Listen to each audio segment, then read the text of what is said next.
my channel. Thank you for tuning in. If this is your first time, you're welcome. I am Adeyemi from Nigeria. I share amazing content and you will definitely love it in here. If you're returning, you're welcome. And if you've subscribed, you're welcome. Thank you. That is for my subscribers. Thank you so very much for your encouraging subscriptions.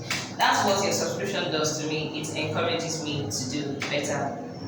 So today, I have a guest in the house. She's in the fashion industry. She's a committed and dedicated person, and she's a goal-getter. She's a lover of God, and she has a beautiful story. The first time I listened to her story, I was in awe. I was lost, like, wow. So people still go through something like this and then they still act like they are normal. She's been through a lot. Ours is a story of there is always light at the end of the tunnel. Our story depicts that saying so well. And at the end of the day, she's still standing. When I heard that story, I felt I should bring her onto my channel because I know that somebody is going to learn something, somebody will be encouraged, and somebody will definitely be blessed. So you're welcome to my channel today. Hello. Thanks for having me. Yeah, you're welcome. So let me not waste much time. Let's just go straight into the video. Let's go straight into the gist. I know that recounting the things that happen might be somehow painful and all of that. But most times God makes us to go through something so that we can bring healing and liberation to other people. And one of the ways we actually get over the things of the past is actually to tell people about it, especially those that are interested to hear. So can you just tell us how it all happened, your experience in the waiting room and everything in between? And if I have any other question, I'll ask you. Alright. So thanks for having me once again. You're welcome. The experience in the waiting room. Like I've always said that I don't know, maybe God has a way of building us up. I don't know how to start. So let me just share the story. I remember while I was still single, my younger sister, we were not actually, both of us, because our ages are quite close, so we're not actually, marriage was not yet on our minds, but people they started telling us about marriage. She graduated from school before me because she attended a private university. I attended a government school, so because of ASU strike and all. So after graduation, she met somebody while in school, and the guy was just ready for marriage. And she was like, no, I'm waiting for my sister. I told her, you have to move on with your life. God didn't create us to always follow each other, and we were able to convince her. She got married very early. So because my younger sister was married, the pressure started coming. I remember on our wedding day, a friend of mine came to me and was telling me, why will you be happy when your younger sister is getting married? And I was like, what is your problem? I don't know. And after our wedding and all, she went, pressure started coming in from, and I was not ready for marriage yet. Emotionally, I was not ready. Mentally, I was not just ready. Along the line, my parents were bothered because they were like, it's like she's not interested. They knew I had not had any prior relationship that hurts me or something like that. I was not just ready. And by the time I got ready, I started praying about it, and I started having different options. And I remembered I waited on God, and God expressly told me who to go with. And we started a relationship. Gradually, we got married. Okay. I remembered while praying about the relationship, because when the guy actually came, I won't say I was not really interested, but I don't know. Marriage was not just, will I say it was not my thing? No. I don't know. But along the line, maybe because of what everybody was saying, I started thinking about marriage. And when it came, later on he proposed, my pastors knew about it, and I started praying about it, and God started speaking. I remember one of the things God said was that I was going for an assignment. I didn't understand. But we went. I got married, we left Lagos to Ibadan.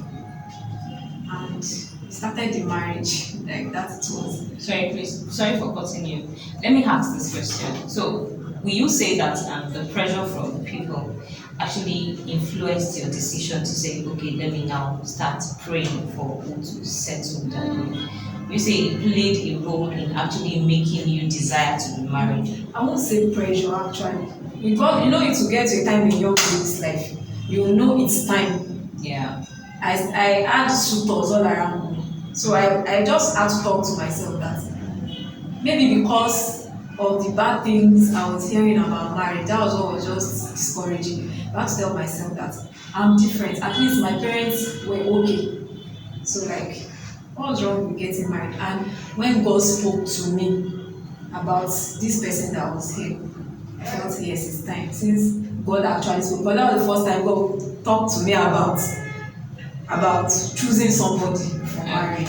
But he has been speaking with you prior to that time. So it wasn't like you sought the face of God only when you wanted. No. Okay. So I remembered when God spoke, and not quite long after, this guy came and proposed. And though I was still struggling with God, I didn't want to leave Lagos because of my business and all.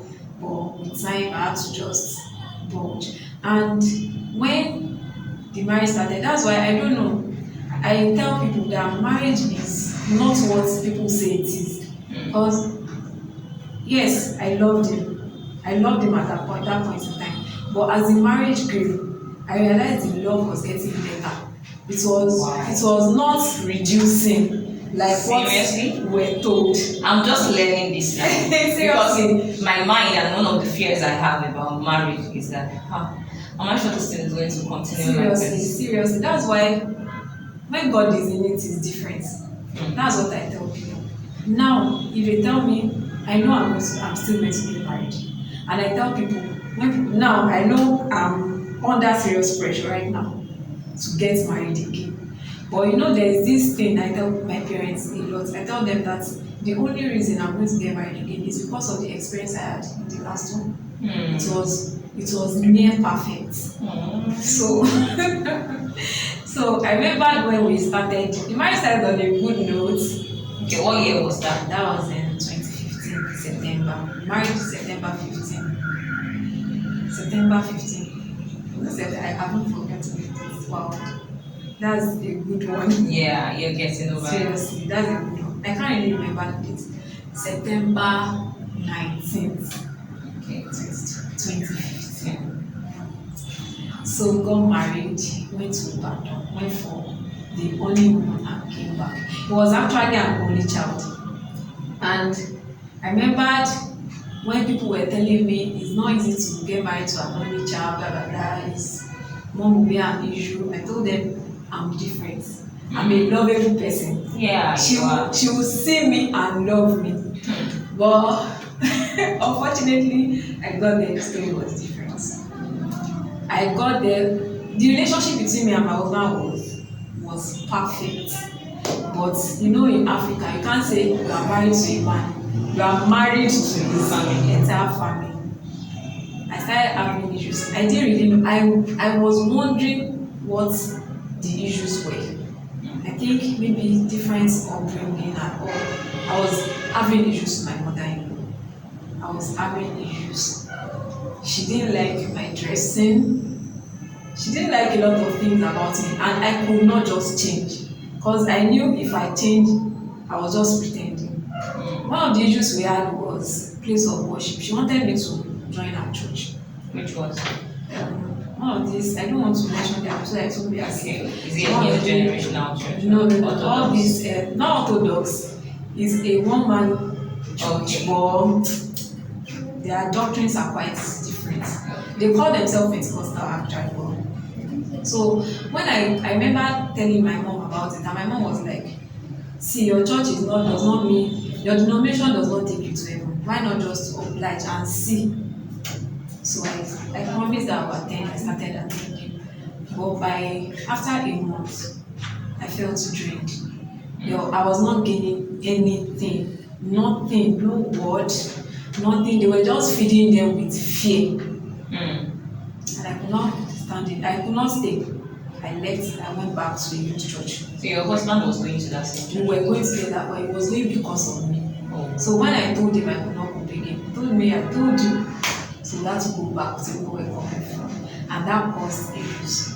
I remembered one of the issues we had the questions we needed to answer before we got married was where to live. He already had his own property, and there were 2 apartments there, so he was begging me to allow his mom stay in one and we stay in one. I didn't see it as a challenge. Though people were telling me not to agree, but I was like, how can we just allow this woman be alone? You understand? And we were living together in the same compound, but not in the same apartment. But we had issues. So when he saw, I felt for him because he was actually torn between the both of us. He wanted to satisfy his mom, wanted to satisfy his wife. And while on the issue of my wife is correct, my mom is correct, and blah blah blah. I'm a naturally quiet person. I didn't used to confront anybody. So when I realized there were issues, I just kept to myself, and she didn't like it. And that's why aggravating the issues again. I kept to myself. I was like, since nobody wants me here, the environment was actually strange. I didn't have friends. I didn't have anybody to talk to. Because you were just moving. Yes, at the church there was no friend. I remember the day I went back to my church, to RCG, a youth church that was just established around that place. I remember when I got there that day, from Sunday school to service to the end of the service, I was crying because when I got there, I felt alive. The love was real, and that was what was lacking where I came from, where I was before. So I remember when I got home, my husband just told me, I know you want to go back, so there's no question about it. We cannot please this woman to make you sad, so we have to. And one of the things I learned early in marriage was that you can't please anybody to displease yourself. You will just be sad forever. So I decided not to please her again and do what I wanted and what God wanted. I went back to my church, and that caused more issues. One day my husband just came and said he had rented an apartment and we're leaving. Wow. So you had to leave the house in built. Yes. I knew it would cause issues. I begged him, but he had paid. So, and he made the decision on his own. He told his mom, she promised everything, she fought and everything, but we left. And when we left, I had my peace of mind. But during all these issues, we were like 8 months into the marriage. We got married in September, and it was April. The last week in April, after Easter, I think, yes, he felt a little bit feverish. He went to the hospital, and they said he had malaria, typhoid, and all. He started treatment. But while on the treatment, he realized, he just came home that and said we could not see well at work, that everything was just blurry, that the way he's looking at me just knows he's a woman, but he can't really see my face. I got scared and went back to the hospital. So I didn't follow him to the hospital that day. He went on his own. And when he got there, they checked his blood pressure and they said it was over 200. I actually didn't know the meaning because I had not had any issue of blood pressure. Yeah, so, but you know, private hospitals in Nigeria now, the doctor was supposed to put in a sense of urgency, but we didn't. Yeah. He told the doctor his phone was, his battery was, we wanted to charge. The guy left him. He charged his phone for over 2 hours on a Friday evening. He came back home and said the doctor referred him to usage. So, and the next day was a public holiday, May 1st. And we went, I know, it was, yes, I think it was May 1st. Or the last Saturday, I can't remember, something happened that day. We went to to usage that day. They said it was only emergency patients. That since he's the one walking himself, it's not an emergency. So we had to come back home. We came back home, he started vomiting and bringing different symptoms. We went back to the hospital on one day. We prayed. I remember we prayed that day and told God to just help us keep him, because he could not just explain what was happening. We went to the hospital on Monday because Sunday was a public holiday. the public holiday extended to Monday. Yeah. So we went back again. They said it was not an emergency. Let's come back tomorrow. We went back on Tuesday and we gave them the referral letter from private hospital. And from the referral letter, they told the doctor that I had glaucoma, like because he could not see well. So we went to the eye clinic. I remember. Was there any test conducted or No, just concluded? Because he said yes. Wow. He said he was guessing it was glaucoma. So we went to the eye clinic there. We met a lot of people. We were on a queue. By the time to get to our turn, and they did all the tests. They told us there was nothing wrong with his sight. That we had to go for a general checkup. And I remember that day, I just stood in the middle. And we are still talking about waiting. Yeah. Because there's one thing I want to bring out from waiting. While waiting, miracles still happen. So far you are waiting on God. No matter how long it seems. That's what I want to say. Because while he was sick, we were already like almost 8 months into the marriage. People have started disturbing us for children. So we had 3 issues on ground now. I had issues with my in-laws. He was sick. We didn't know what was happening, and the pressure of when are you going to get pregnant. So I remember that day. I just stood in the middle of the hall that day, and I prayed to you. I told him, send help to me. I don't know anybody here. Even if my parents can help, they are not here to help me. Send help. And that's why I said miracles still happen while waiting. A woman just walked up to me and I was led to go and talk to her. I went to her, I said, please, ma, help me, this is my situation. She just said, let me take you to my boss. And she took me to her boss. And the man looked at the blood pressure results. It was even written in red. I didn't know it meant danger. Wow. And the guy said, where is this patient? I said, he's outside. He said, is he your husband? I said, he said, go and meet him. Tell him to just lie down on the floor. He must not fall down. If he falls down, he will die. I ran outside. I told the guy to slide down the floor. The guy was like, nothing is wrong with me. He just said, I said, I should leave him, nothing is wrong with me. When is the doctor coming? I went back, the man said, don't worry. And the man just pulled some strings for us. And they took us to another clinic inside the hospital. When we got to that place, they checked his blood pressure again. While the nurse was checking his blood pressure, she was just talking casually with us, asking us questions. Are you his sister? Maybe because of my small stature. Are you sure you are his wife? And while talking, I just saw like 5 doctors came. They just carried it. That was when I knew something was serious. And it was like 5 in the evening already. So that was how we started. They just came to a room and started checking, how are you feeling? Now it was like, nothing is wrong with me, nothing is wrong with me. They removed his shirt and everything. And I remember one of the female doctors called me that day. And she just called me, she said, I knew she was just feeling for me. She called me and said, do you have money? I said, yes. Do you have anybody around? I said, maybe your mom or sister. I said, no, they are not. None of them. She said, who do you have? I said, just my mother-in-law. She said, okay. You can call your mother-in-law, call her, and go to the bank, withdraw a lot of money because we need it. Okay, that was how we started, and we started running all the tests. I remember my mom-in-law came that day because I didn't have a choice and to call her later in the evening. She came, and all she could tell me was that I should see what I've caused. You understand? And in that state, I didn't know how to respond. I didn't know whether to cry. I didn't know. I just knew that I'm home, baby. I left. And I just left. And that was how it started. And I remembered we ran tests from checking his brain to his heart to.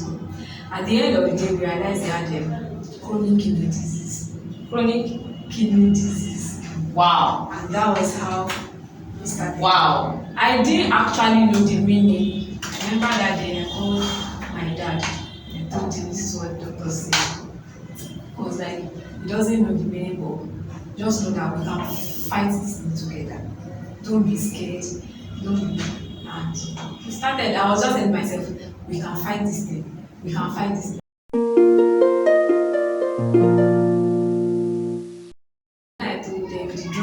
was presently taking, they said they had to do dialysis. And we have never had the option of dialysis